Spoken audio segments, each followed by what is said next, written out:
இருக்க? வீட்டுக்கு. சரி, நானும் அந்த வழியா தான் போறேன். நீயும் வரியா? நம்ம சேர்ந்து போலாம். என்னங்க யாருமே இல்ல. அதான் இன்னும் கொஞ்சம் தூரம் போக போக நிறைய பேர் இருப்பாங்க.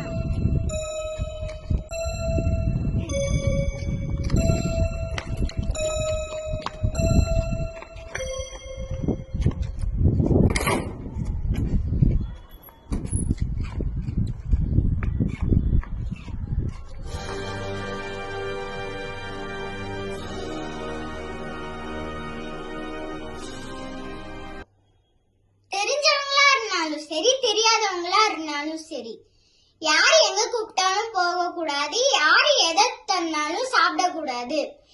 தெரிஞ்சவங்க தான் நம்மள நிறைய ஏமாத்துவாங்க. ஆண்களோ பெண்களோ குட் டச் பேட் டச் இந்த காலகட்டத்துக்கு நீங்க உங்க குழந்தைங்களுக்கு அவசியமா சொல்லித்தாங்க.